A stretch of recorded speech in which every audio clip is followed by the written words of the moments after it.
और चुनाव आयोग के निर्देश पर जिले में जगह जगह मजिस्ट्रेट पुलिस बल के साथ साथ चेकिंग अभियान चलाया जा रहा है। इस अभियान का उद्देश्य चुनाव में होने वाले पैसे या शराब को रोकना है।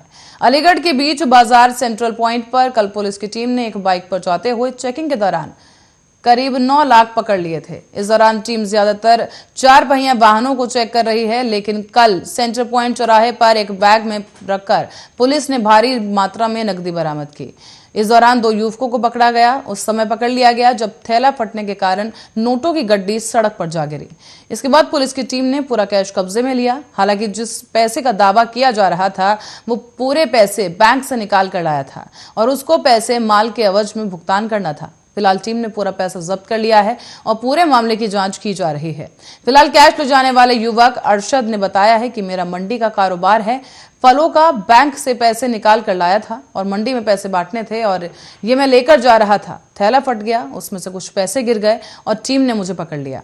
अब टीम ने फिलहाल पैसे ले लिए हैं और इस पूरे मामले में जांच की जा रही है।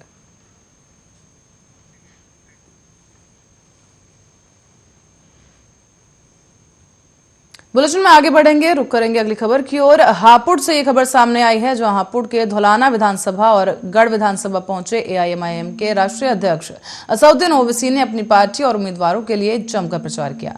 उन्होंने डोर टू डोर प्रचार किया, जिसमें उमड़ी हजारों की भीड़ में हिस्सा लिया है।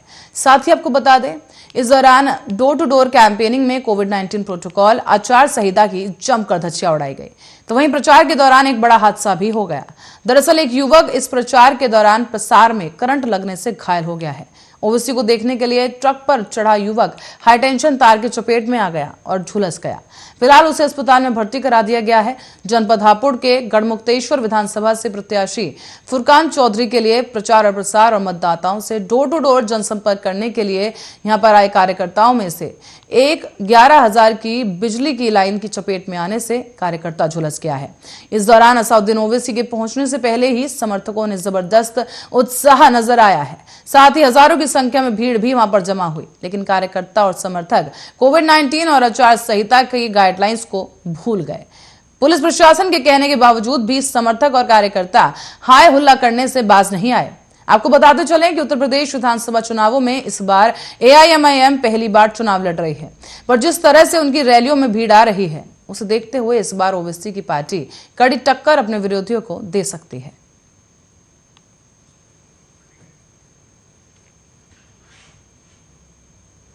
तो वहीं यूपी में विधानसभा चुनाव के लिए चुनाव आयोग द्वारा 5वें चरण की अधिसूचना आज जारी कर दी गई। इस दौरान अधिसूचना के जारी होते ही प्रत्याशियों के नामांकन दाखिल की प्रक्रिया भी शुरू कर दी जाएगी और इसी चरण में प्रदेश के 11 जिलों की 60 विधानसभा सीटों पर चुनाव किए जाएंगे। अधिसूचना जारी होते ही प्रत्याशी इन सीटों पर नामांकन भी दाखिल करा सकेंगे और चुनाव आयोग के अनुसार प्रदेश में 5वें चरण में रायबरेली, अमेठी, सुल्तानपुर, चित्रकूट, प्रतापगढ़, इलाहाबाद, बाराबंकी, अयोध्या, बहराइच, गोंडा, श्रावस्ती समेत जिलों में वोट डाले जाएंगे।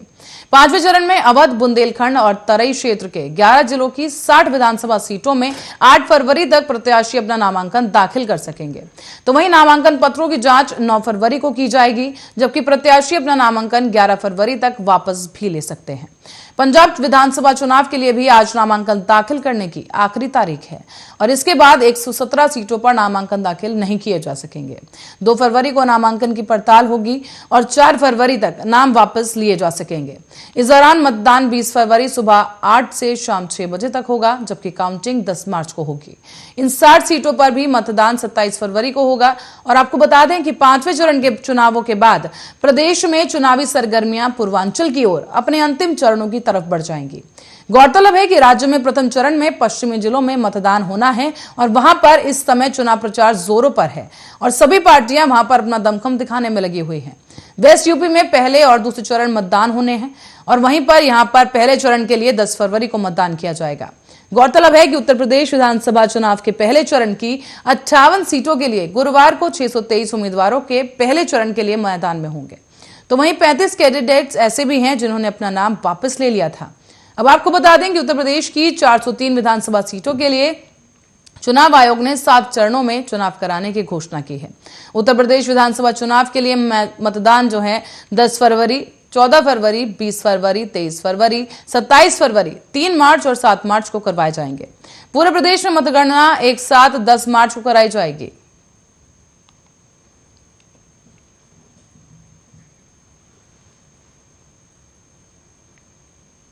अब बिजनौर के नगर पंचायत बढ़ापुर में भू माफियाओं द्वारा सरकारी जमीन पर किए जा रहे अवैध निर्माण को लेकर लोगों ने जमकर हंगामा किया है। इसी के चलते सरकारी जमीन पर निर्माण कार्य कर रहे लोगों में खलबली मच गई और मौके से रफूचक्कर हो गए।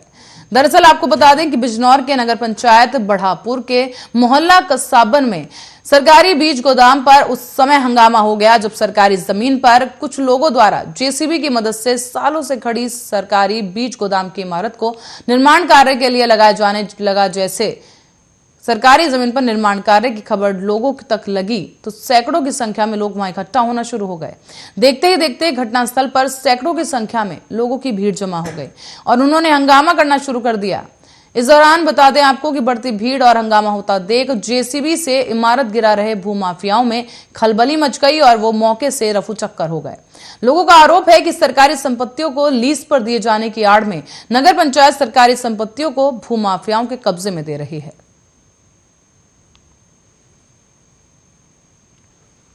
मामला ये है कि कुछ जमीन जो हमारे पटवारी जी हैं कमल शर्मा, उन्होंने लोकेट करके नगर पंचायत की अराजी साबित करना चाह रहे थे, जिसको उन्होंने वो कौन सा रजिस्टर है, एक सेकंड आयकर रजिस्टर है, वो संपत्ति में संपत्ति रजिस्टर में ये सारी अराजी है वो दर्ज कराना चाह रहे थे। उनका कहना यह है कि ये नगर पंचायत की अराजी है।